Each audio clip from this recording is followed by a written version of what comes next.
Bonjour à tous, aujourd'hui nouvelle série de vidéos que j'ai consacrée à celles et ceux qui souhaitent donc acheter sur Aromazone ou tout autre site de vente de matières premières DIY et qui sont totalement paumés, qui ne savent pas quoi acheter. Donc à travers ces vidéos on va partir d'un besoin, d'une recette et petit à petit je vais vous montrer comment moi je choisis les actifs à acheter. Qu'est-ce que vous devez avoir dans votre panier, comment un petit peu raisonner. Du coup, pour les prochaines vidéos, n'hésitez pas à me dire en commentaire s'il y a des recettes auxquelles vous pensez, que vous ne savez pas trop quoi acheter, etc. Donnez-moi des idées et dites-moi si vous voulez que je fasse la même chose sur Formule Beauté, My Cosmetics ou d'autres sites comme ça. Ça pourrait être intéressant. Donc aujourd'hui, pour cette première recette, on va pas faire la recette ensemble, je vais juste vous montrer ce que je mets dans mon panier, comment je raisonne et comment je crée ma recette, comment j'invente ma recette. On va partir du besoin suivant, quelqu'un qui voudrait faire une crème de jour pour le visage en sachant que cette personne a la peau mixte à grasse. Voilà, ce n'est absolument pas mon type de peau, mais voilà, on va partir sur ce besoin-là et pour les prochaines fois, on pourra avoir d'autres types de besoins. Et donc on va faire ça sur Aromazone. Premier conseil quand vous voulez acheter, surtout si vous débutez dans la cosmétique fait maison, partez toujours d'un besoin. Commencez pas à naviguer sur le site et vous dire ah ça c'est bien, je mets dans mon panier sans vraiment savoir ce que vous allez faire avec. Partez vraiment d'un besoin, du style ben oui j'aimerais faire une crème de jour, j'aimerais prendre soin de mes cheveux. Et partez sur 1 à 3 recettes. Voilà, pour vous cadrer, au moins vous saurez exactement ce que vous allez faire. Donc pour notre petite crème de jour, 2 options s'offrent à nous. L'option facile qui consiste à prendre une base déjà prête que vend Aromazone et un petit peu la customiser. Soit partir vraiment de la base et faire la recette de A à Z, ce que j'aime beaucoup faire. Donc on va faire les deux. On va commencer par la partie facile. Donc voilà, typiquement, je me retrouve sur le site Aromazone, sur la page d'accueil, voilà, il y a plein de choses, ok. Quand je vais dans tous nos produits, pouf, là pareil, ça ne s'arrête pas, je ne sais pas ce que je dois faire, c'est un peu déroutant. Donc pour cette option facile, je vais aller voir leur base toute faite. Donc je descends, et là nous avons ces bases neutres bio à personnaliser. Donc ok. Allons voir. Alors j'ai plein de trucs pour faire des shampoings, des eaux micellaires, tout ce qu'il faut. Et là je vois déjà une première chose, crème à tout faire. Et je vois que ça s'applique donc pour le visage également. Donc ça peut être intéressant. Donc je mets ça de côté. Je descends et il y en a 2 autres qui m'intéressent. Parce que moi évidemment je les connais déjà. Je descends et je tombe sur la crème désaltérante, qui est très bien donc pour les peaux déshydratées, et juste en dessous la crème jeunesse, donc plus adaptée aux peaux matures, hein, mais pas que. Donc en base j'ai ces 3 là. La crème à tout faire peut être très intéressante, hein. S'adapte à tous les usages, crème hydratante visage. Bon, je vois que, moi je le sais, hein, mais vous pouvez aller voir les fiches produits des ingrédients. La jojoba c'est très très bien pour les peaux mixtes à grasse. Le cacao c'est comédogène. Donc bon, à voir, hein, je pense qu'il n'y en a pas un très fort pourcentage. On peut aussi voir la crème désaltérante qui elle du coup voilà, hydrate intensément la peau. Ça peut être pas mal du tout. Donc la crème désaltérante, on voit qu'elle contient de l'huile d'abricot, aloe vera, menthe poivrée, ça c'est très bien pour les peaux mixtes à grasse, acide salicylique aussi, microsphère de silice c'est matifiant. Donc franchement ça peut être une très bonne alternative pour faire notre petite crème. Et donc comme vous voyez on nous explique plein de trucs sur cette crème. Et dès qu'on descend, on nous donne des propositions de recettes. Donc là typiquement, ma crème visage, on vous propose voilà, de mettre votre base, des actifs, huile essentielle ou fragrance, éventuellement un colorant, bon, pourquoi pas, mais bon voilà. Et donc on vous guide, voilà, je choisis ma base, donc ok, et les actifs. Donc là on peut choisir 1 ou 2 actifs par exemple. On peut voir, bah ok, moi je veux un actif purifiant et régulateur de sébum, très bien. Par exemple l'algozinc, je peux aller voir la fiche de l'algozinc. voir ok, séborégulatrice, super, voilà, purifiant, ça peut être très très bien, hein. Régule la production de sébum, voilà, empêche la prolifération des bactéries responsables de l'acné et des peaux à problème. Voilà, je peux me dire que je prends l'algozinc. Et là, on me dit, là, il y a des petits trucs, si je veux 50 ml de produit, dans mes 50 ml de crème, je n'ai plus qu'à rajouter 48 gouttes d'algozinc. Donc vous voyez, on vous guide, on vous dit tout ce qu'il faut faire, c'est hyper simple. Je peux choisir par exemple de rajouter du bisabolol qui est très apaisant. Ça peut être le cas, voilà, si vous avez force de traiter l'acné, que ça abîme votre peau, je ne sais pas, bon, j'ai pas d'acné, hein, j'en ai jamais eu, désolée, mais bon, j'essaye d'imaginer les besoins qu'on peut avoir. Là pareil, on nous dit pour 50 ml de crème, il suffit de rajouter 9 gouttes. Donc voilà quoi, c'est parfait. Quand on descend, éventuellement choisir une huile essentielle. Alors bon, je ne suis pas trop pour les huiles essentielles dans les cosmétiques. Il faut vraiment que ça ait une réelle utilité parce que ça fatigue énormément le foie. Donc si vous commencez à mettre des huiles essentielles dans tous vos cosmétiques, voilà, on n'est pas sorti de l'auberge. Mais pour l'acné, pour les peaux à problème, ça peut être intéressant. Donc pourquoi pas. Notamment le citron, plus particulièrement le citron sans furocoumarine. Ça, les furocoumarines, j'ai du mal à le dire à chaque fois, c'est ce qui est photosensibilisant. C'est-à-dire si vous mettez des huiles essentielles d'agrumes ou hydrolat d'agrumes, il ne faut pas s'exposer au soleil après. Là, il n'y en a pas dans celle-ci, donc c'est vachement intéressant. Donc ça peut être génial dans une crème de jour. Pareil, là juste au début on vous dit pour 50 ml de crème il faut 17 gouttes d'huile essentielle. Donc voilà, vous pouvez partir là-dessus ou juste sur deux de ces trois actifs, ça peut être totalement bien déjà, hein. Et vous n'avez rien d'autre à rajouter. Fragrance pourquoi pas, hein, ça après c'est à vous de voir. Mais cette crème donc elle contient déjà tout ce qu'il faut, dont le conservateur, pour que votre crème tienne sans souci. Donc après, on vous propose éventuellement d'acheter un pot avec les étiquettes. Mais voilà, votre crème est faite. Maintenant, passons à la deuxième option qui est de créer notre recette de A à Z. La nuit tombe, donc j'espère qu'on voit quand même assez bien mon visage. Mais bon, le plus important, c'est l'écran de mon ordi.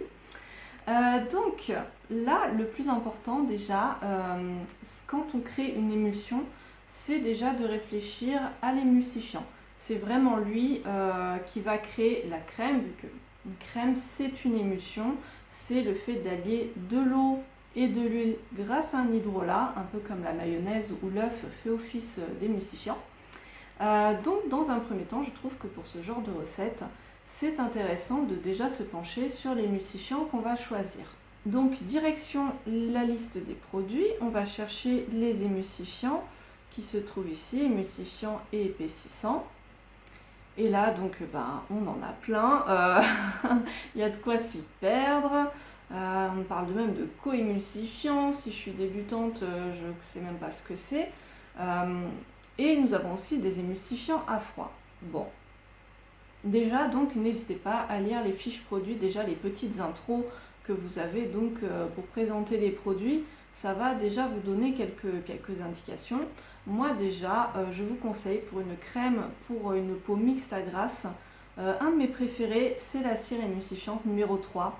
Elle permet vraiment d'avoir des textures. On peut faire une large gamme de textures avec cet émulsifiant, mais en le dosant faiblement, on peut avoir des textures très légères, très fluides, qui pénètrent très vite dans la peau, un peu comme un sérum. Donc ça peut être très intéressant. En deuxième émulsifiant, si vous en voulez un deuxième, éventuellement l'olive meal. Il est vraiment très bien aussi, je l'aime beaucoup. Il est peut-être un peu plus onctueux, mais pareil, faiblement dosé.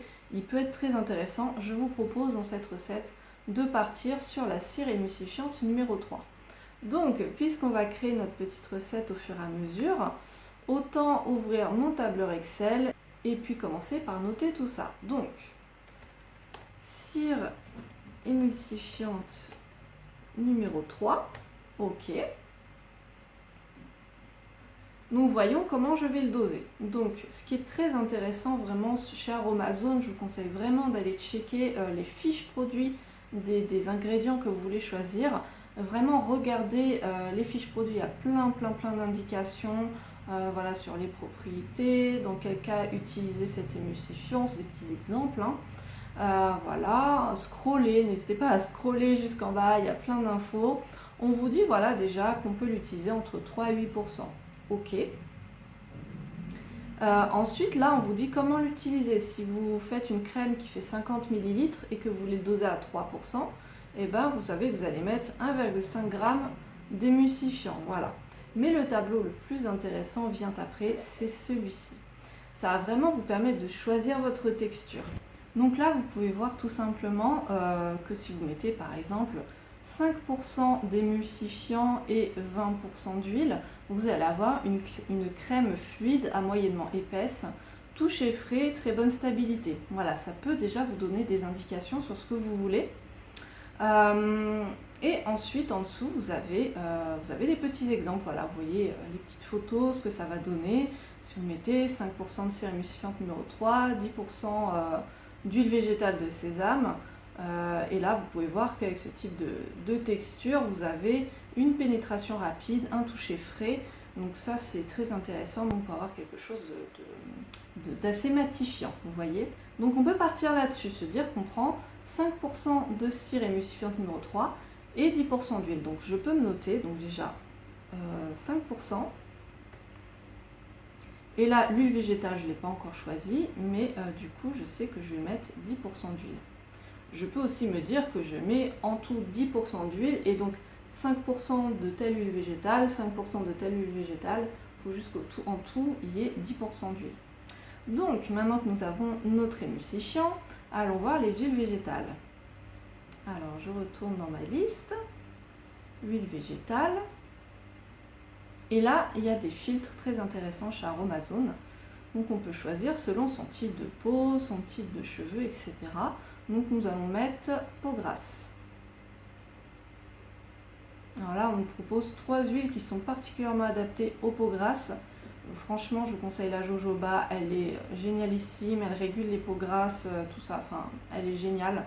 Donc, partons directement sur l'huile végétale de jojoba. Je pourrais mettre 5% de jojoba, 5% de noisettes par exemple, pourquoi pas. Pour les peaux acnéiques aussi, là, parce que j'ai mis peau grasse, mais si c'est... où est-ce que ça va être peau à problème, voilà, peau à problème.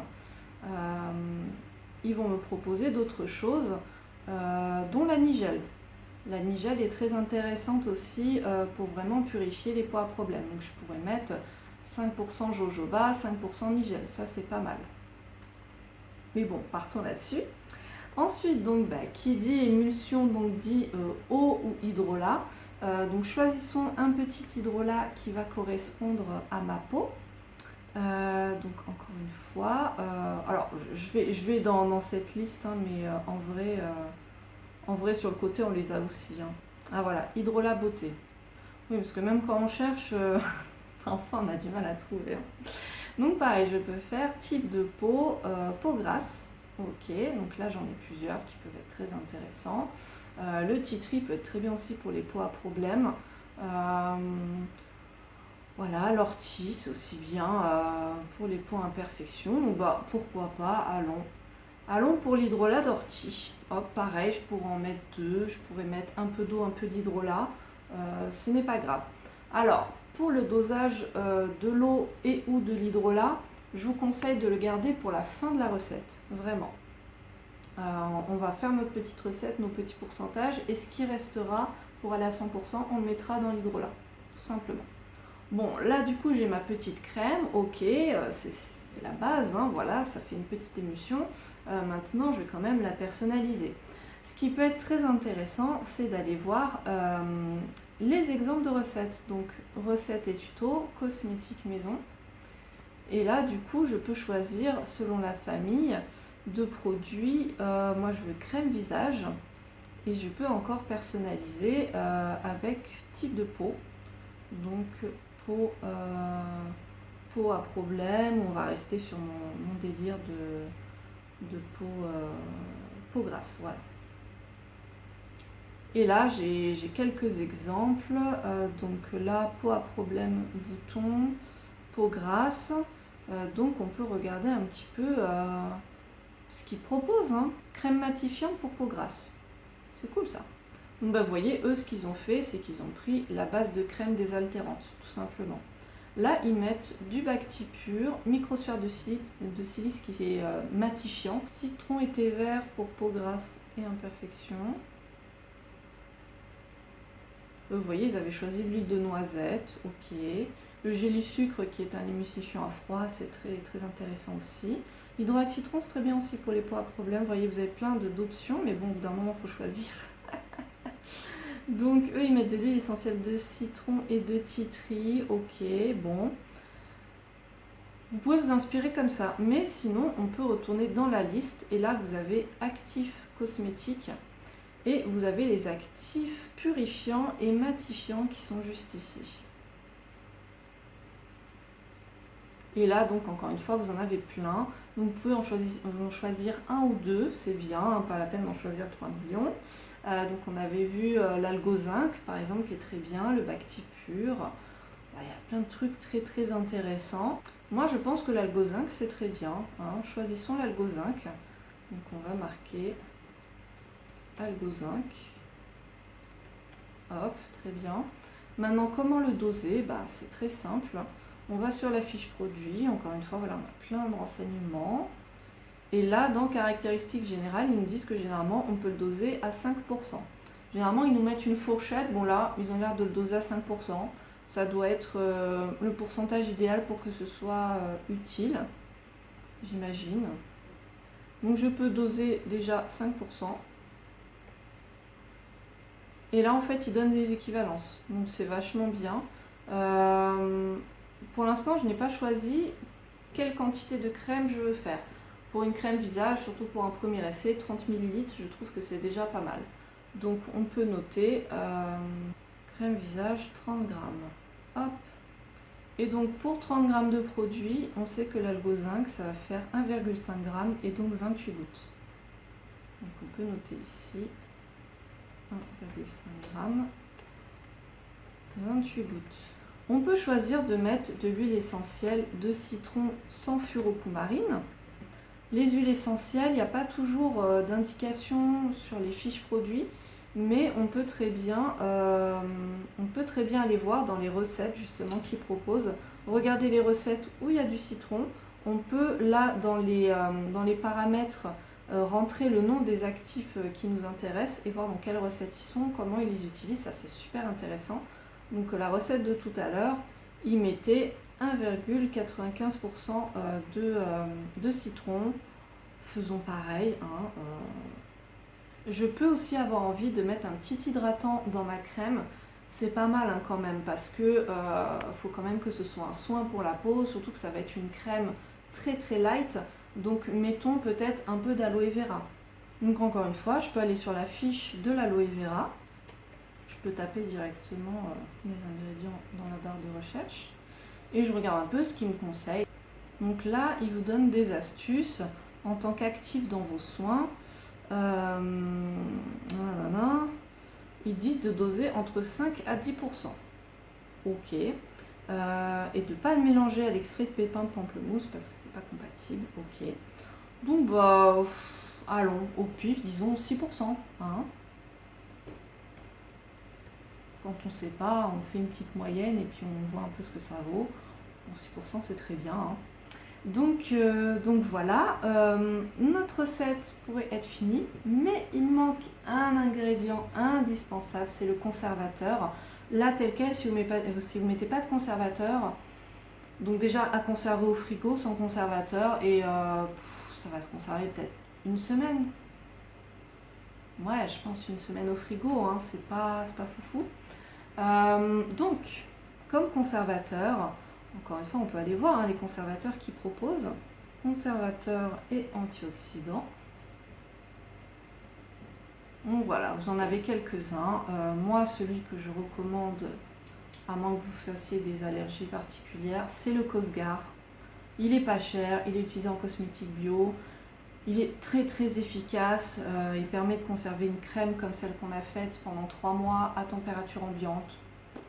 Franchement nickel. Et donc pareil, je descends sur la fiche produit. Et voilà, en lisant tous les conseils, on voit qu'on peut le doser entre 0,2 et 1%. Ils mettent quand même dosage recommandé, 0,6%.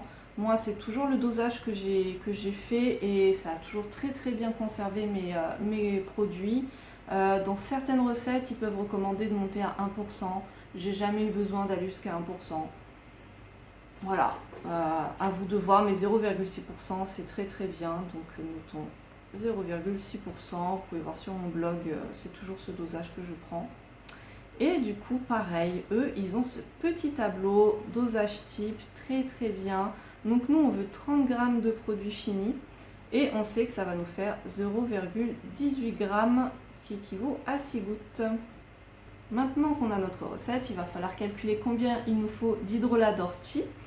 Donc tout simplement, il faut faire 100 moins tous ces chiffres-là, évidemment, pour trouver combien il nous manque pour aller à 100%. Mais il faut aussi savoir combien de grammes ça fait, hein, parce que c'est bien gentil tout ça, mais voilà. Donc pour ça, j'ai un petit logiciel très très bien. Il en existe d'autres, hein, mais bon, c'est celui que j'utilise depuis des années, donc autant utiliser ça. Je vous mets en barre d'infos pour le télécharger. Ça s'appelle Aromia. Et du coup, vous n'avez plus qu'à rentrer tous vos chiffres là-dedans. Voilà. Alors, du coup, je note 5. Donc, dans la colonne des pourcentages, puisque c'est ça que j'ai. Je mets ici, dans cette case, la quantité totale de ma crème. J'ai dit que ça faisait 30 grammes. Et je fais dans Calculer. Et là, il me calcule directement les grammes. Et il me dit, attention, dans votre recette, il manque 71,45%. Et ben voilà, c'est tout simplement ma quantité pour l'hydrolat. Donc voilà, non seulement il me dit que ma formule est bonne, il ne manque pas de pourcentage dans ma recette, et je peux aussi remplir ici 71,4%. Et je peux compléter. Donc 5% ça fait 1,5 g. On parle toujours de grammes, hein, attention, pas de millilitres. Alors on va voir déjà eux ce qu'ils font. Ah bah nickel, on a de la chance. Parce que la recette qu'on a regardée tout à l'heure, c'est justement pour 30 grammes. Donc, eux, ça fait 28 gouttes. 28 gouttes d'huile essentielle de citron. Donc, voici ma recette. Donc, pour aller jusqu'au bout, on va mettre les produits dans le panier. Alors, voilà. Donc là, dans mon panier, j'ai tout ce qu'il me faut. À chaque fois, j'ai pris des contenances pas trop grosses, hein, ça sert à rien. Mais du coup, pour réaliser la crème, ça me ferait à peu près 30 €, en sachant évidemment que notamment l'émulsifiant, il m'en faut 1,5 g. J'ai quand même un sachet de 30 g d'émulsifiant. Donc vous voyez qu'avec un sachet d'émulsifiant, vous pouvez en faire des tonnes des recettes de crème.